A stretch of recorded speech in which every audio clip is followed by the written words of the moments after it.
As he was sharing that story, I was just thinking, look what I got myself into. Well, good morning, everybody. I'm so glad you showed back up. So let me ask a question. Who was not here last night? If you were not here last night, wave at me. I'm not going to make you stand and do anything. Okay, everybody was here? Good. I thought so. You were just holding out. Yeah, so just by quick recap, we started talking about the fact that, I didn't say this last night, but I'm going to say it now. The fundamental mistake that a lot of people make with studying the end times is they start with the book of the Revelation. And that's fine to a certain point, but you've got to understand that the Revelation is the culmination of everything that had been said prophetically up until that time. So if you start with Revelation without all the background, you're going to be sadly lacking in your understanding, and you're going to be very confused, and that's why most people just kind of throw up their hands and quit and don't ever pursue it. And so we started in Daniel chapter 9, and we figured out that the Lord had designated 490 years for his dealings with the nation of Israel. 483 of those years were completed from the time that Jerusalem was rebuilt up until the time of Christ, culminating in the triumphal entry of Christ into the city. And then from there, the clock stopped. And the reason was that it appears that God stopped the clock when the nation of Israel rejected the Messiah, and he hasn't restarted it. So there's still 7 years that are left during which somebody will come and put up an image of themselves in the temple in Jerusalem, cut off all other forms of worship until the time of his end arrives. And then we looked at Matthew chapter 24, where Jesus had told the disciples that all of the temple was going to be razed to the ground. Now, that would be the second time that happened because, first of all, Solomon's temple was completely leveled during the time of the exile when King Nebuchadnezzar marched in with the Babylonian army and took over Israel as part of God's judgment. And now a new temple had been built, took 46 years to build, and now Jesus was telling them that the very center of their worship was going to be destroyed. And that prompted some questions. They said, okay, when is this going to happen, and what will be the sign of your coming and of the end of the age? And so Jesus launched into what could probably be called the first prophecy conference, and he began to talk about the fact that there would be widespread deception, there would be wars and rumors of wars, there would be famines, there would be earthquakes, there would be all of these things happening. But that wasn't the end. That was just something that was going to happen. And then all of a sudden there's going to be a time of persecution that would break out. And that would culminate as a result of somebody putting what is called the abomination that brings desecration into the temple, and we realized that what he was describing was what was going to happen during the final 7 years that were designated to Israel. And of course, he said that the persecution and all those things are going to be so intense that if it wasn't cut short, nobody would survive. And the way it's going to be cut short is all of a sudden there's going to be a cosmic disturbance, the likes of which we don't know, but it will be significant enough that everybody will know that it's happened, and they won't have to read it on the internet or the 6 o'clock news or anything like that. Everybody will be very aware that something wild has really happened here, and it's indicating that something even wilder is yet to come. And so that ties Daniel 9 and Matthew 24 together, and then thankfully that culminates in the return of the Lord. So now today we want to go to the book of the Revelation. With all of that in mind, we want to go to Revelation chapter 5 and look at verses 1 to 5.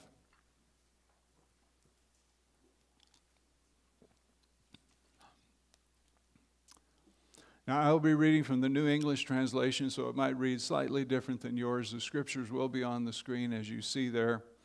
And I just want to say a big thank you to Mary Ann, who's trying desperately to keep up with me during all of this. So Matthew 5, verses 1 to 5. John writes, and he says, "Then I saw in the right hand of the one who is seated on the throne a scroll written on the front and back and sealed with 7 seals. And I saw a powerful angel proclaiming in a loud voice, 'Who is worthy to open the scroll and to break its seals?' But no one in heaven or on earth or under the earth was able to open the scroll or look into it. So I began weeping bitterly because no one was found who was worthy to open the scroll or look into it. Then one of the elders said to me, 'Stop weeping. Look, the Lion of the tribe of Judah, the Root of David, has conquered. Thus he can open the scroll and its 7 seals.'" So we're jumping in here to Revelation chapter 5. Let me catch you up as what's been happening in the book so far. John, the beloved disciple, was exiled to Patmos because of his testimony about Jesus Christ. And so here he is on this rock out in the middle of the sea there. And suddenly he hears a voice speaking to him, and he turns around to see this incredible figure who looks somewhat like the Jesus that he knew in the days that he was in Galilee, but he was also incredibly different because he was now seeing Jesus in his glorified state. And he was standing in the midst of 7 golden lampstands, which represented the 7 churches. And during that message on the seven letters, we said that he was there to rule, to reveal himself, the state of the churches. He was there to rebuke whatever was out of sync in those 7 churches, and to reconcile those 7 churches and bring them back into line. That was what he did in those 7 letters. And those 7 letters were written to prepare the church, to get them ready for everything that was going to follow, because he told John that he wanted him to write what he saw, what was, and what was to come.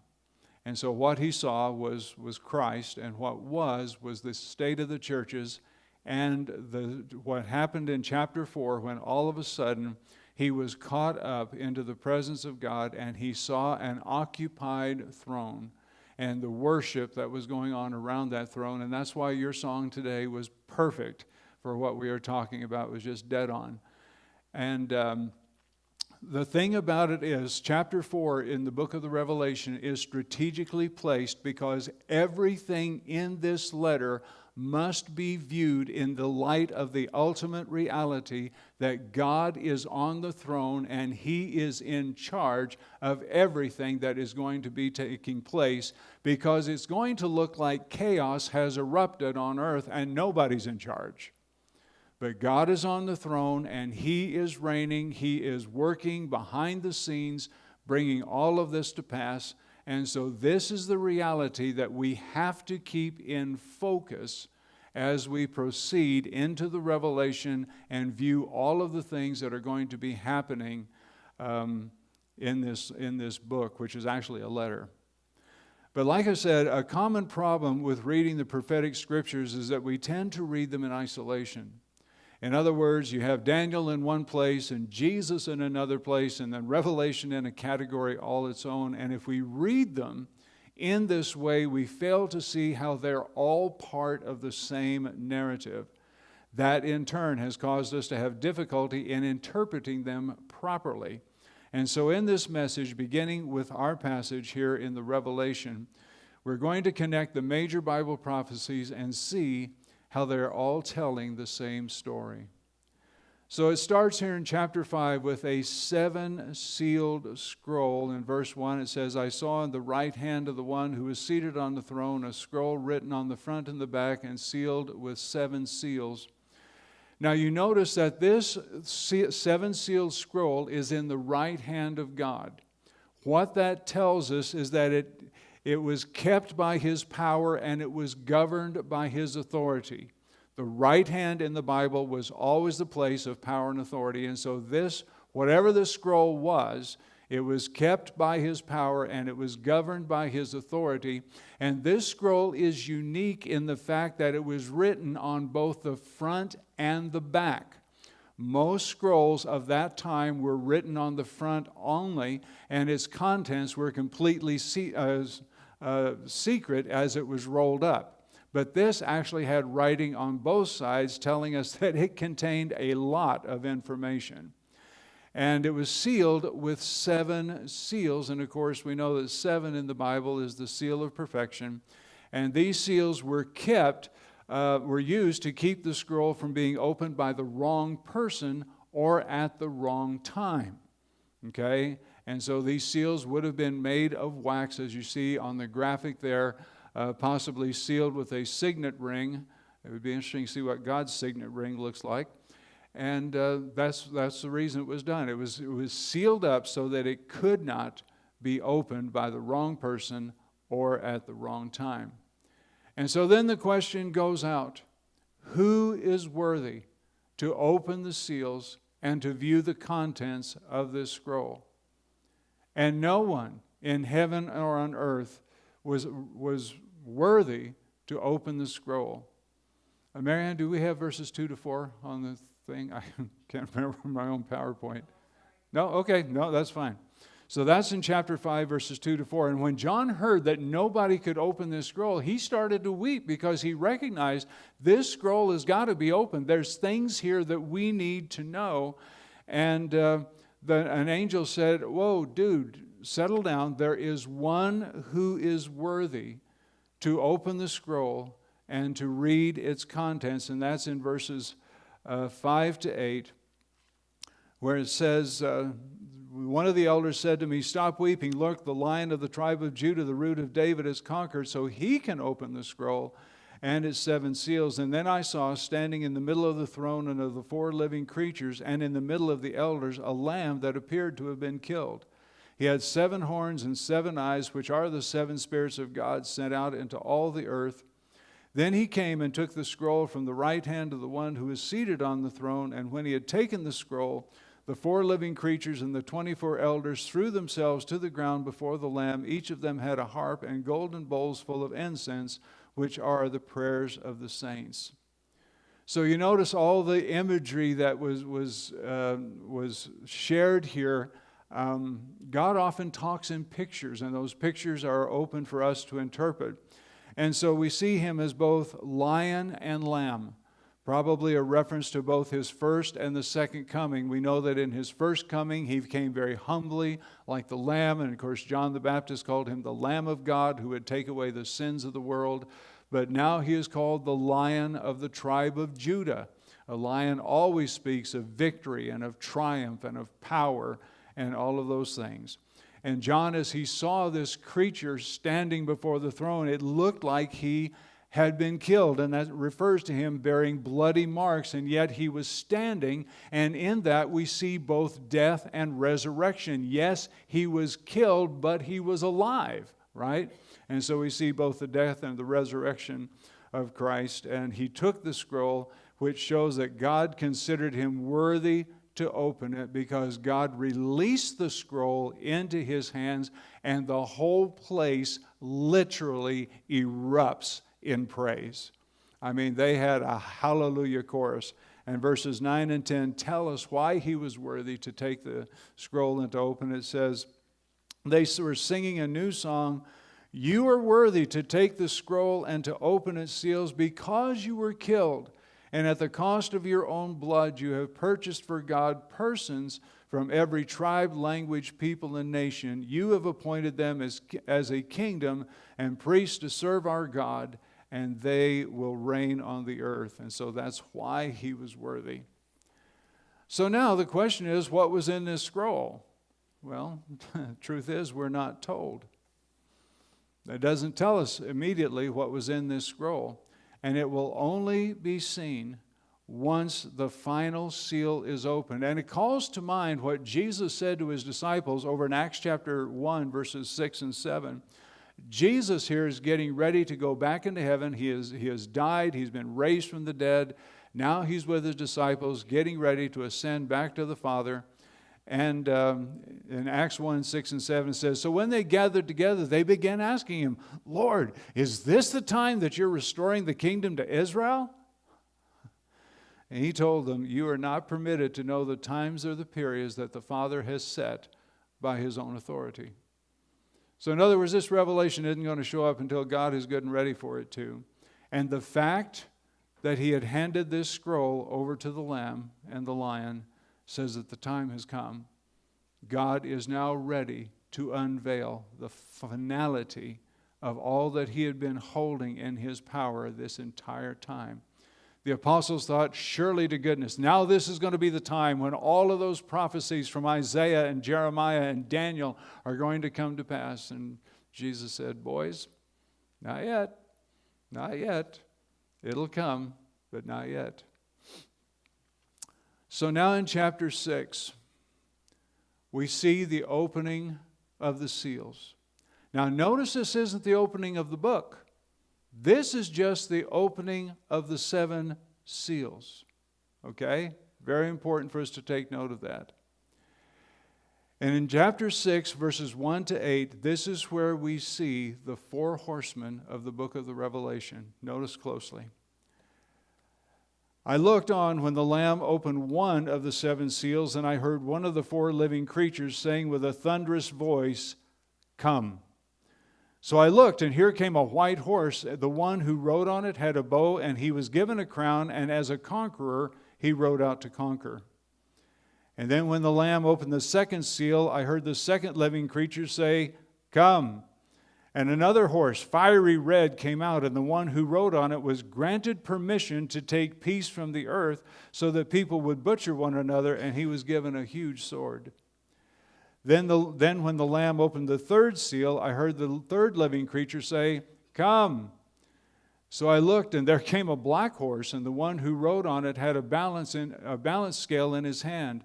Then I heard something like a voice from among the 4 living creatures saying, "A quart of wheat will cost a day's pay, and 3 quarters of barley will cost a day's pay. But do not damage the olive oil and the wine." Then when the Lamb had opened the 4th seal, I heard the voice of the 4th living creature say, "Come." So I looked, and there came a pale green horse. The name of the one who rode it was Death, and Hades followed right behind. They were given authority over 1/4 of the earth to kill its population with the sword, famine, and disease, and by the wild beasts of the earth.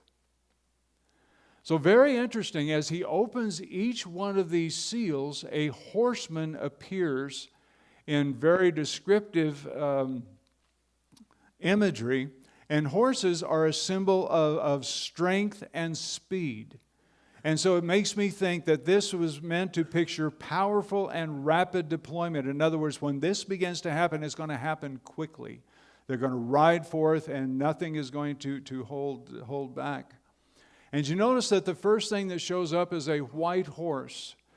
A white horse can mean a lot of things. And some people think that this was a symbol of Christ going forth to conquer, but that couldn't be true, because if that was true, that would be said that way. But it said this one was given a crown. In other words, he was given some authority to go forth to conquer. And so what we're actually seeing in that first horseman is a false Christ that is giving permission to go out and to conquer. And all of the others that follow after that seem to build on each other and could very well be the result of this first rider's influence. In other words, as this one goes out to conquer, we are going to see war, we are going to see economic destabilization, we're going to see disease and famine and all of these different kinds of things. But I want you to notice one thing that is very clear in all of this, that all of these things have very well-defined parameters. Notice again in verse 8 where it says, if I can find verse 8. There we go. So I looked, and there came a pale green horse. The name of the one who rode on it was Death, and Hades followed right behind. They were given authority over 1/4 of the earth. They weren't just given carte blanche. They weren't given authority over the whole world. They only had authority over 1/4 of it.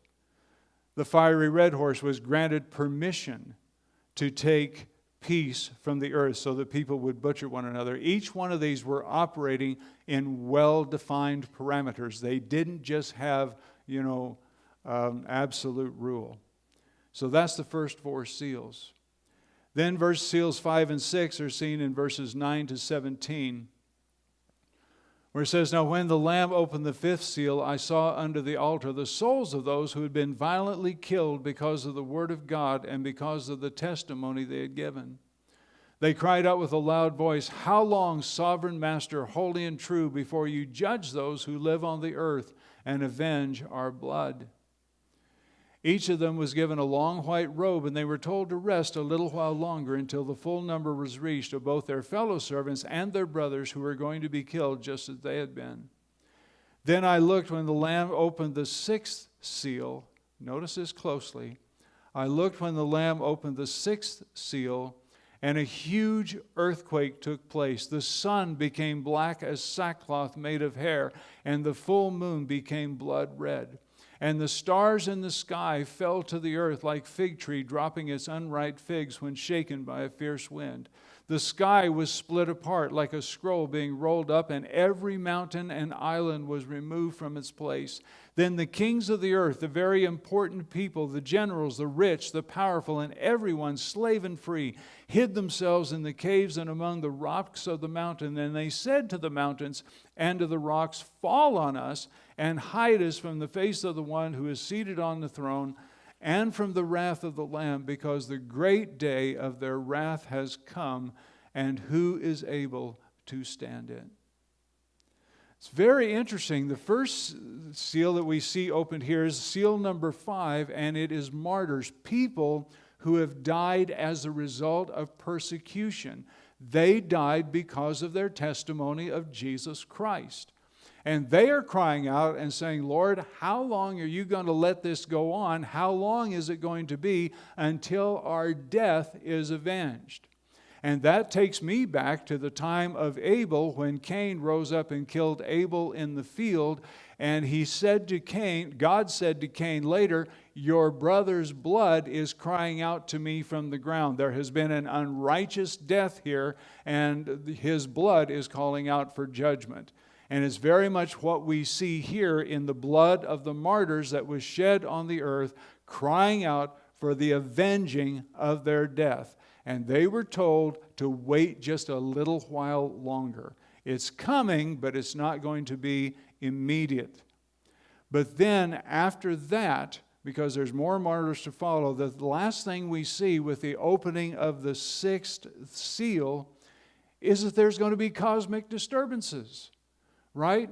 Sun turning black, moon turning blood red, stars falling from the sky, earthquakes, all kinds of things. And this will be a worldwide event that will affect society on every level. You notice he talked about kings and very important people and the rich and even the slaves and even the poor were running for the hills and telling the mountains, "Fall on us, because we know that this is a sign that God is really ripped off here and is about to wreak vengeance." Isn't that interesting how religious people become when all of a sudden all hell breaks loose? Pardon the vernacular, right? It's like they say there are no atheists in foxholes, right? All of a sudden, help, oh God, help, help, help, right? And so that's what we see here. So now, once again, we've got 6 of these seals now that have been opened, right?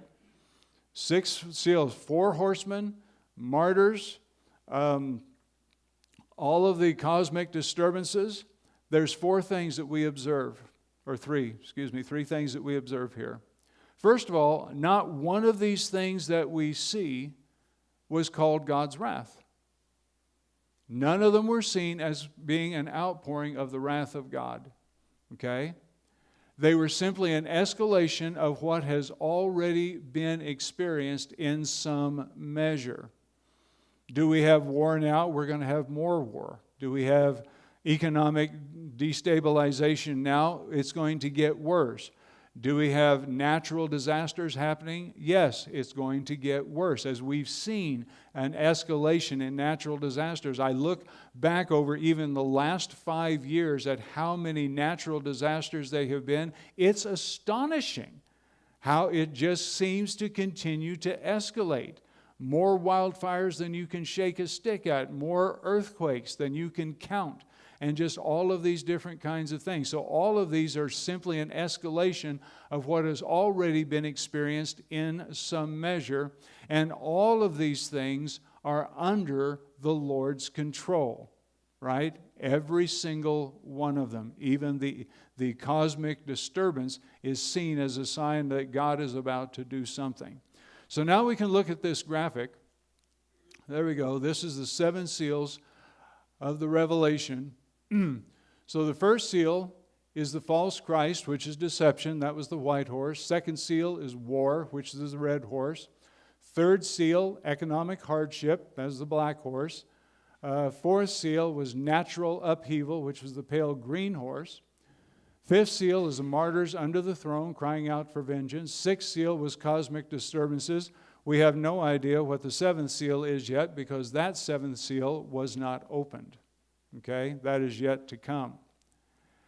But as you look at these things, does it occur to you that maybe we've heard this before? That maybe this really isn't anything new? Maybe this is simply a restatement of things that we have already seen? Absolutely.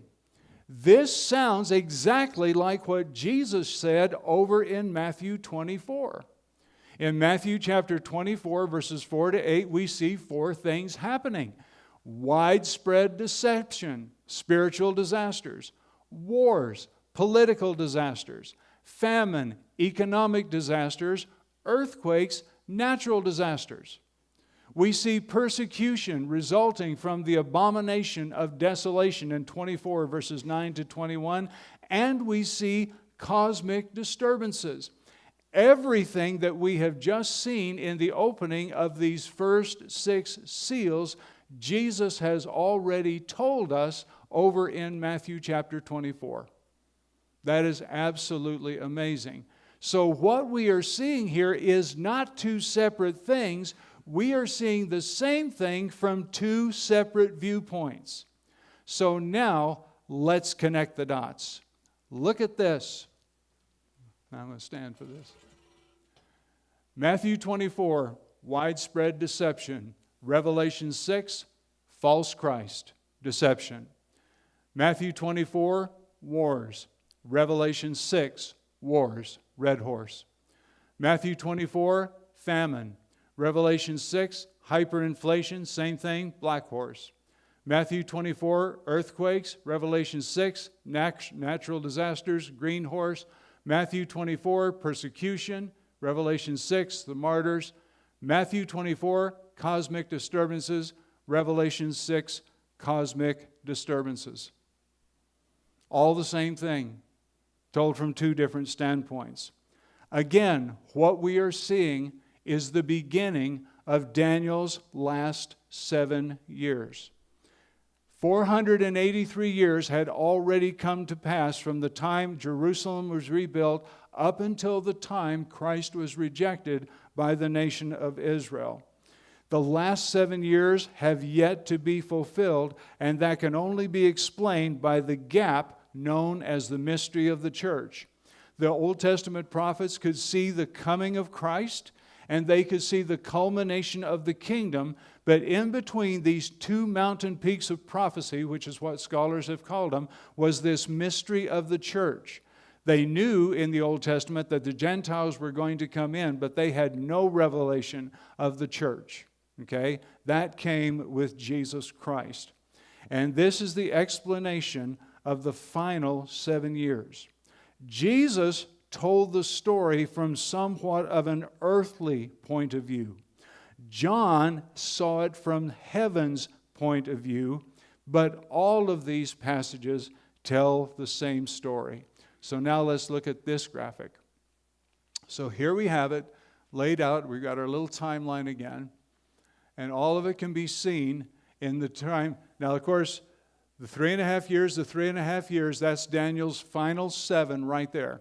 The first 3.5 years is a culmination of normal disasters that escalate and come to the place of the abomination of desolation, where somebody makes himself out to be God, unleashes a widespread persecution, but then all of a sudden there are cosmic disturbances during a time of great suffering that lets them know something big is coming and something is about to happen.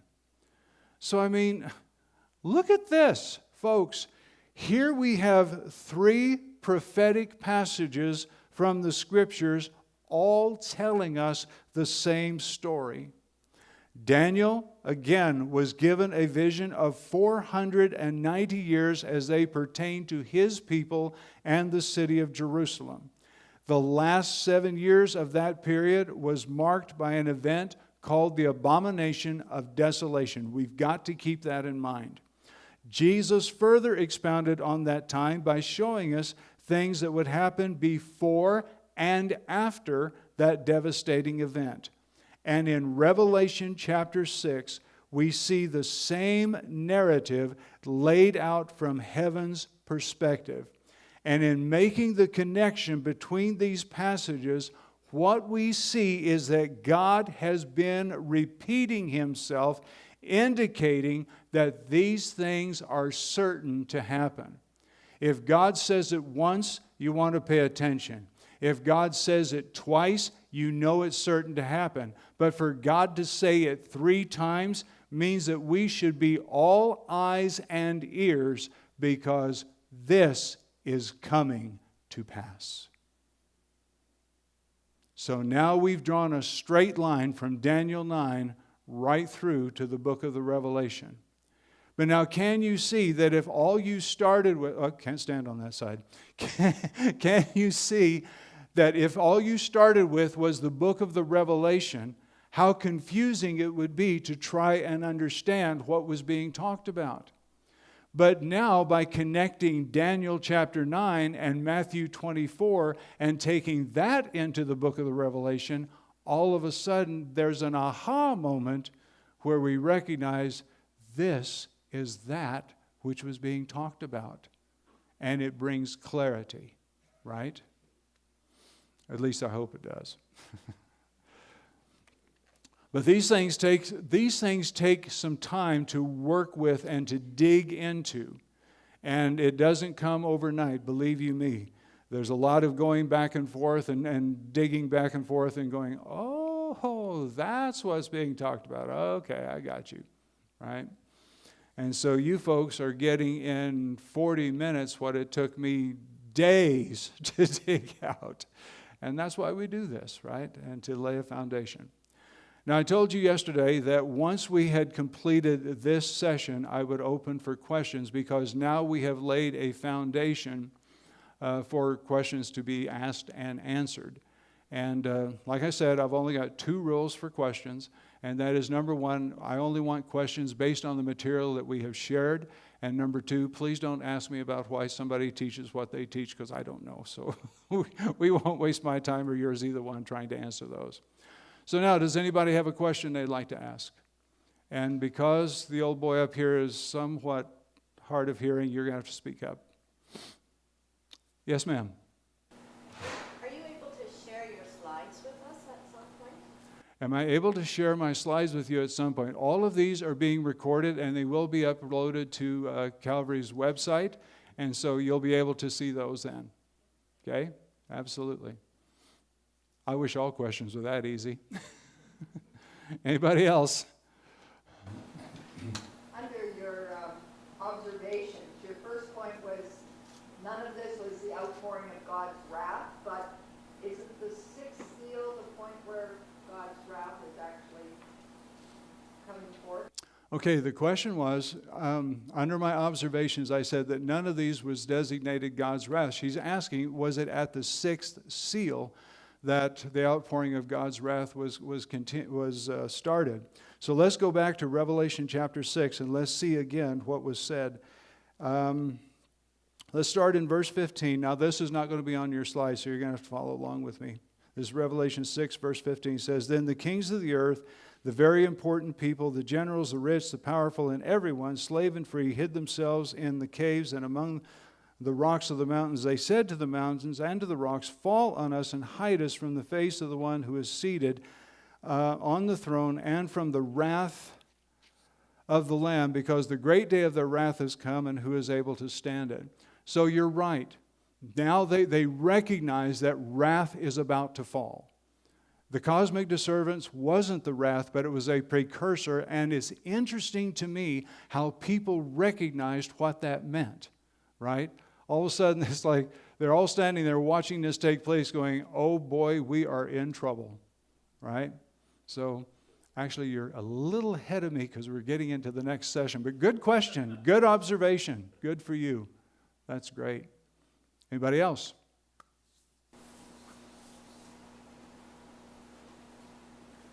Will there be a definite time period between each horse? Like, is each horse going to have a specific time? Or will like all of this kind of happen like consecutively? Okay, the question is, will each horse have kind of a specific time, or will it all kind of happen at once? Is that your question? That's a great question, and we're actually not told that. Because John had to be able to understand this in some way, I think that's why he was shown them one at a time. But that doesn't mean that they'll necessarily happen one at a time.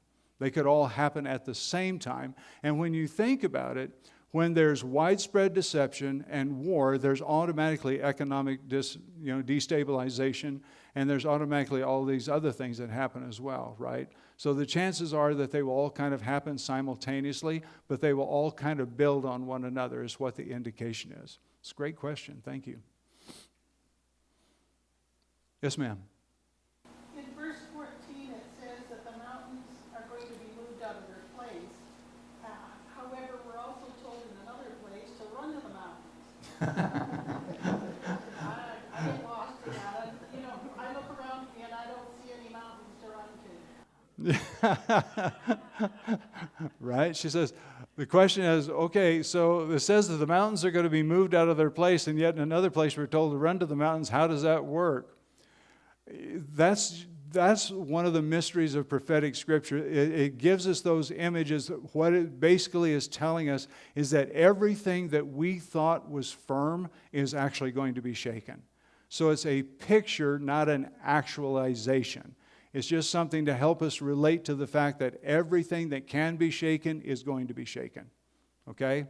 So I don't think we're necessarily going to see mountains disappearing, although you never know.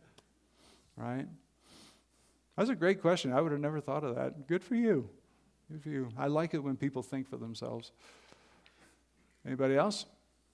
Yes, ma'am. Is there not 3.5 years of peace then? What's that? Is there not 3.5 years of peace during that last week? During the last week? Yeah, there's possible, because we know from the book of Daniel that this, can't stand over there. I should put an X right there on the floor. We know from the book of Daniel that he is going to make a peace treaty for 3.5 years, right? Sadly, we're not going to have time to get into all of that. So I think there's going to be a lot of peace, but that doesn't mean sometimes peace comes from war as well, right? So exactly what that's going to look like, we're not sure. But some scholars think that we may actually not even recognize that we are in those 3.5 years until all of a sudden we see this abomination of desolation. Because all of the things that we see happening, we're already seeing them in some measure now. And so it's very possible that this peace treaty will actually only culminate into a time where he brings peace and then steps forward and shows his true colors. Those are some of those things that just aren't quite as clear as we would like them to be. So that's a great question. Thank you. Well, you folks are on the ball today. This is great. Yes, ma'am. So you might have answered my question. So you're saying we won't know when the 7 years starts. Probably not. Probably not. It's one of those things where all of a sudden, that's why the scriptures really emphasize the abomination of desolation, because once that happens, we will know exactly where we are. Then as we look back, we'll probably go, oh, that's what's been going on.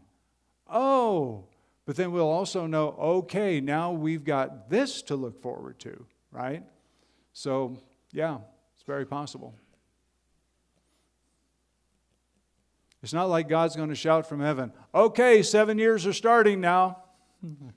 Right? It'd be nice if he did. Sort of. Yeah. Right? Okay, anybody else? Good questions. So I know there's differing views on like when the church will be raptured. Right? According to what you're teaching here, it seems that the church will be present for most of the, or if not all of the tribulation. Oh, you're getting ahead of me. But that's okay. She was asking a question about the rapture. You know what? I'm going to address that at the beginning of our next session. So if you can wait for that. Okay. I was waiting on that question. I was actually waiting on that question. So, and that's a fair question. That is a fair question. Anybody else? Okay, let's take a 15-minute break, and then we'll be back here for session 2. Thank you.